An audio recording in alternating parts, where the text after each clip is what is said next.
Hey everyone, they just released the 2020 APUSH prompts and I had a chance to take a look at them plus read a few of my students' papers and I have a few thoughts about them. However, I can't really say much specifically about the prompts and documents. There's a whole bunch of warnings about it. They're in the AP classroom, which means they're secure documents. So I can really only talk generally about them.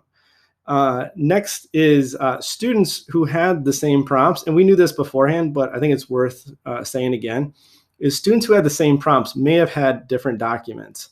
And I found on some of them, the documents were a better fit for the prompt than some of the other ones.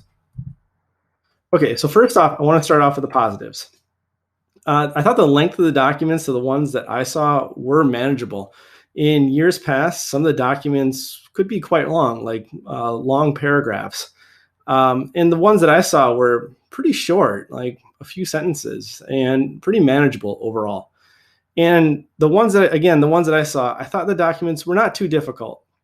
Now, it kind of depended on how well they matched up with the prompts, but even when they didn't match up with the prompts well, I thought that the docs were not too difficult to understand, like the main idea of the document.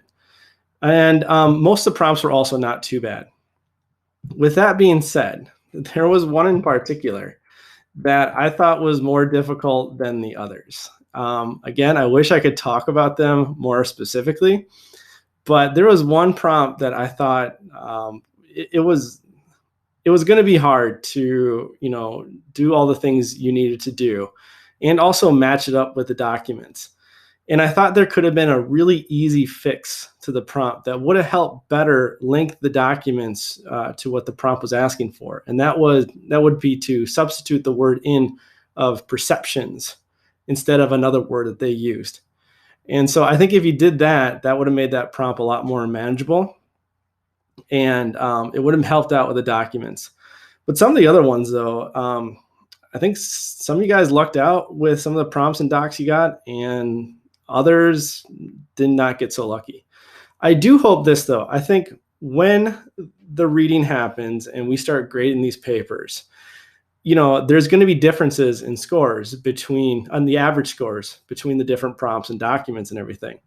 And so, I think the expectations for the scores might shift between the prompts and docs. So let's say on one of the prompts, the average score is something like a 5 out of 10, whereas another one, the average score is like a 4 out of 10. Well, they're probably then going to shift, depending on which one, what is a 3, 4, or 5. I don't know that for sure. I'm just guessing, but I think that would be like the fair thing to do too. If there is one, prompt and set of documents that students struggled with far more than, let's say, the other ones. Okay, last thing before I finish this quick video is I am doing a live review session for the students who have to retake for whatever reason. Your retake date is on June 3rd. However, I want to do the live review 2 days beforehand on June 1st, 8 o'clock Central Time Zone. And, it's tough that some of you guys have to go through this whole stressful thing again. But those that have to do the retake, I'm here for you. We're going to do a live review session. We're going to talk again all about the things you need to do, like hipping documents and, writing a good thesis, context, all those things. Okay, that's all I had.